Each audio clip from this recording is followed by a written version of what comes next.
ಸ್ವದೇಶ ಸ್ವರ್ಗ, ಸ್ವಭಾಷೆ ಸ್ವರ್ಗ, ಸ್ವಧರ್ಮ ಸ್ವರ್ಗ, ಸ್ವಾತಂತ್ರ್ಯ ಸ್ವರ್ಗ, ಸ್ವಾವಲಂಬನ ಸ್ವರ್ಗ, ಸತ್ಕಾರ್ಯ ಸ್ವರ್ಗ, ಸ್ವಾನುಭವ ಸ್ವರ್ಗ ಇವಿಲ್ಲದೆ ನರಕನೋಡ ಸ್ವತಂತ್ರ ವೀರ ಸಿದ್ದೇಶ್ವರ ಬಸವಾದಿ ಪ್ರಮುಖರನ್ನ ಪೂಜ್ಯ ಗುರುದೇವರನ್ನ ಹನುಮಂದಲ್ಲಿ ಸ್ಮರಿಸಿಕೊಡುತ್ತಾ 87ನೆಯ ಅಖಿಲ ಭಾರತ ಸಾಹಿತ್ಯ ಸಮ್ಮೇಳನದ ಸರ್ವಾಧ್ಯಕ್ಷರಾದ ಹಿರಿಯರು, ವಯೋವೃದ್ಧರು, ಜ್ಞಾನವೃದ್ಧರು ಆದ ಗೌರವ ಚನ್ನಬಸಪ್ಪನವರೇ, ಸಮಾರೋಪ ಭಾಷಣ ಮಾಡಿದ ಹಿರಿಯರಾದ ಸಿ.ಪಿ. ಕೃಷ್ಣಮೂರ್ತಿ ಅವರೇ, ಪೂಜ್ಯ ವಿನಯ್ ಗುರೂಜಿ ಅವರೇ, ಕೇಂದ್ರ ಸಚಿವರಾದ ಕುಮಾರಸ್ವಾಮಿ ಅವರೇ, ಈ ಎಲ್ಲರ ಜವಾಬ್ದಾರಿಯನ್ನು ಹೊತ್ತು ಅದನ್ನು ಅತ್ಯಂತ ಅಚ್ಚುಕಟ್ಟಾಗಿ ವ್ಯವಸ್ಥೆಗೊಳಿಸಿ ನಡೆಸಿದಂತಹ ಈ ಒಂದು ಮಂಡ್ಯ ಜಿಲ್ಲೆಯ ಉಸ್ತುವಾರಿ ಸಚಿವರು ಆತ್ಮೀಯರಾದ ಚಲುವರಾಯಸ್ವಾಮಿ ಅವರೇ, ಮಹೇಶ್ ಜೋಶಿ ಅವರೇ, ಎಲ್ಲ ವೇದಿಕೆಯಲ್ಲಿರುವ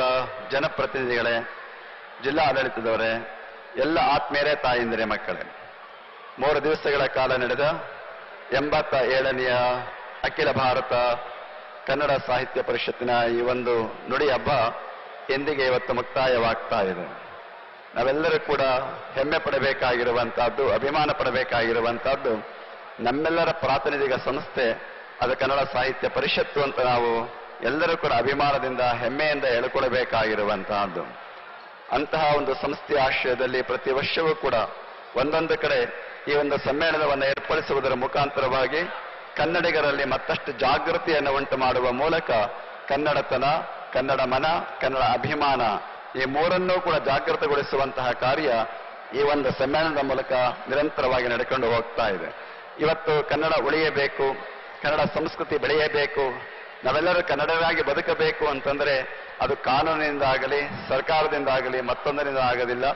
ನಾವೆಲ್ಲರೂ ಕೂಡ ಕನ್ನಡಿಗರಾಗಿ ಕನ್ನಡತನವನ್ನು ಮೈಗೂಡಿಸಿಕೊಂಡರೆ ಸಹಜವಾಗಿ ಕನ್ನಡ ನಾಡಿನಲ್ಲೇ ಕನ್ನಡವೇ ರಾಜ ಮನ್ನಣೆಯನ್ನು ಪಡ್ಕೊಳ್ಳೋದಕ್ಕೆ ಯಾವ ಅಧಿಕಾರ ಬೇರೆಯವರು ತಡೆಯೋದಕ್ಕೆ ಸಾಧ್ಯ ಆಗೋದಿಲ್ಲ. ಅದನ್ನು ನಾವೆಲ್ಲರೂ ಕೂಡ ಮನಗಾಣಬೇಕಾಗಿರುವಂತಹದ್ದು. ನೀವೆಲ್ಲ ಒಂದು ಸಣ್ಣ ಕಥೆಯನ್ನ ಕೇಳಿದಿರಿ.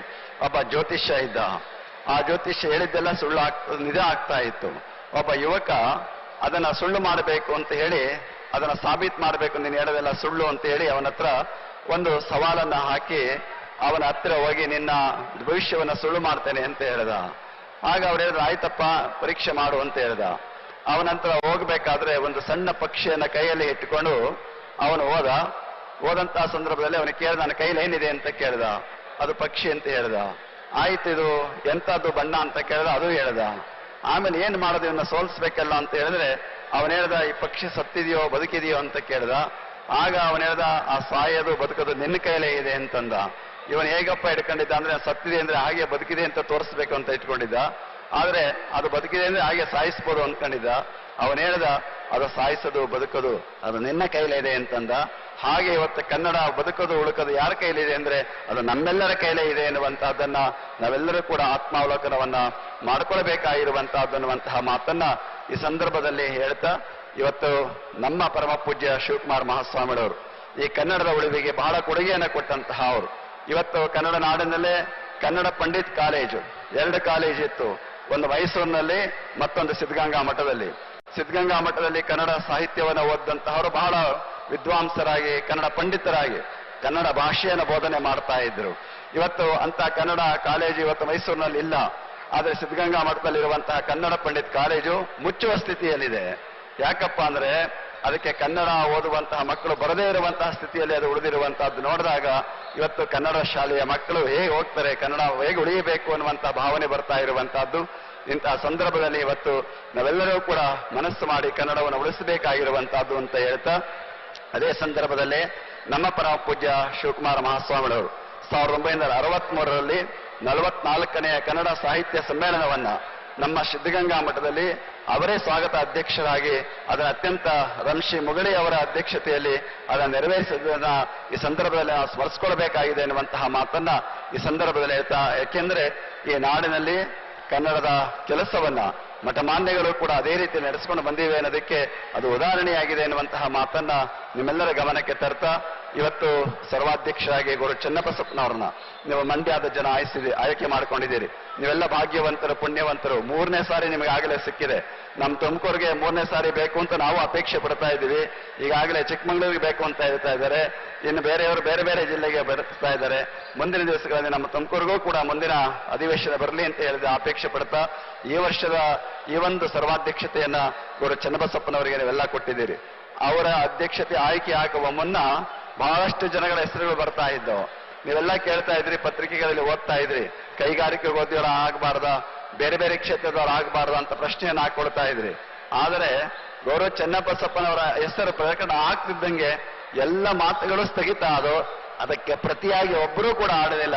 ಯಾಕೆಂದ್ರೆ ಅಂತಹ ಒಬ್ಬ ಕಟ್ಟ ಆಳವನ್ನ, ನಿಜವಾದಂತಹ ಕನ್ನಡದ ಕೆಲಸವನ್ನು ಮಾಡಿರುವಂತಹ ಗೌರವಾಚಾರ್ಯ ಅವರನ್ನ ಈ ಸಮ್ಮೇಳನದ ಅಧ್ಯಕ್ಷರನ್ನಾಗಿ ಮಾಡಿದ್ರಲ್ಲ, ಅದು ಮಂಡ್ಯದ ಹೆಗ್ಗಳಿಕೆ ಎನ್ನುವಂತಹ ಮಾತನ್ನ ಈ ಸಂದರ್ಭದಲ್ಲಿ ಹೇಳ್ತಾ, ಅವರು ನೋಡಿದ್ರೆ ಸಾಕು ನಡೆ ಚೆನ್ನ ನುಡಿ ಚೆನ್ನ ಅನ್ನುವಂತಹ ಮಾತಿನಂತೆ ಚನ್ನಬಸಪ್ಪನವರ ಎಲ್ಲವೂ ಕೂಡ ಚೆನ್ನವಾಗಿರುವಂತಹದ್ದು.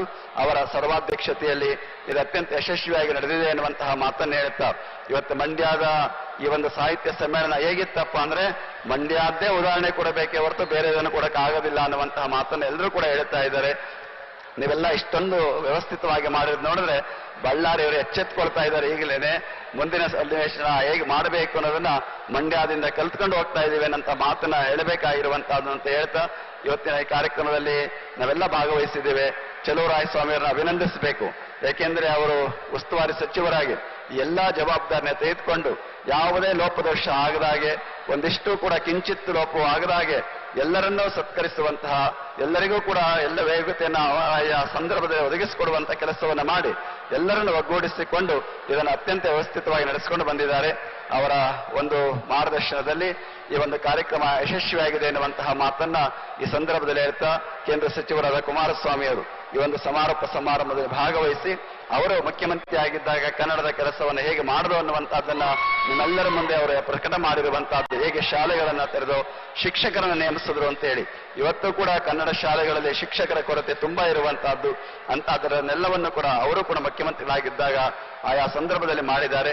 ಇಂದಿನ ಮುಖ್ಯಮಂತ್ರಿಗಳು ಕೂಡ ಅದೇ ರೀತಿಯಲ್ಲಿ ಕೆಲಸವನ್ನು ಮಾಡ್ತಾ ಇದ್ದಾರೆ. ಕನ್ನಡವನ್ನ ಕಟ್ಟುವಂತ ಕೆಲಸವೇ ಎಲ್ಲ ಜನಪ್ರತಿನಿಧಿಗಳು ಕೂಡ ಮಾಡಬೇಕಾಗಿರುವಂತಹದ್ದು. ಆ ಹಿನ್ನೆಲೆಯಲ್ಲಿ ಅವರೆಲ್ಲರ ಕೆಲಸಗಳು ಸಾರ್ಥಕ ಅನ್ನುವಂತಹ ಮಾತನ್ನ ಈ ಸಂದರ್ಭದಲ್ಲಿ ಹೇಳ್ತಾ, ಸಿ.ಪಿ. ಕೃಷ್ಣಕುಮಾರ್ ಅವರು, ಅವರ ಹಿಂದೆ ಅವರು ಕೂಡ ಇಂತಹ ಒಂದು ಸಮ್ಮೇಳನದ ಅಧ್ಯಕ್ಷರಾಗಿದ್ದಂತಹ ಅವರ ಸಮಾರೋಪ ಭಾಷಣವನ್ನ ಇವತ್ತು ಮಾಡಿರುವಂತಹ ಅವರು.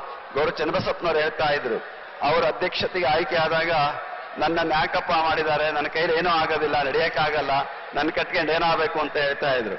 ಅವ್ರಿಗೆ ಇವತ್ತು ಅನ್ನಿಸ್ತಾ ಇತ್ತು, ಇಲ್ಲ ಮಾಡಿದ್ ನನಗೆ ಒಳ್ಳೇದೇ ಅನ್ನಿಸ್ತಾ ಇತ್ತು. ಯಾಕೆಂದ್ರೆ ಕೃಷ್ಣಕುಮಾರ್ ನೋಡಿದಾಗ, ದೊಡ್ಡರಂಗೇಗೌಡರು ನೋಡಿದಾಗ ಅವ್ರಿಗಿಂತ ನಾನು ಸ್ವಲ್ಪ ಶಕ್ತಿಯಾಗಿದ್ದೇನಪ್ಪ ಅಂತೇಳಿ ಭಾವನೆ ಗೌರವ ಚನ್ನಬಸಪ್ಪನವರಿಗೆ ಬರ್ತಾ ಇತ್ತು. ಆದ್ರಿಂದ ಅವರೆಲ್ಲರೂ ಕೂಡ ಇವತ್ತು ಈ ಕನ್ನಡದ ಕೆಲಸವನ್ನು ಮಾಡುವಂತಹ ಅವರೆಲ್ಲರ ಸಾರಥ್ಯದಲ್ಲಿ ಈ ಒಂದು ವ್ಯವಸ್ಥಿತವಾಗಿ ನಡೆದಿದೆ. ಜಿಲ್ಲಾಡಳಿತವೂ ಕೂಡ ಬಹಳ ಶ್ರಮಪಟ್ಟ ಕೆಲಸವನ್ನು ಮಾಡಿದ್ದಾರೆ.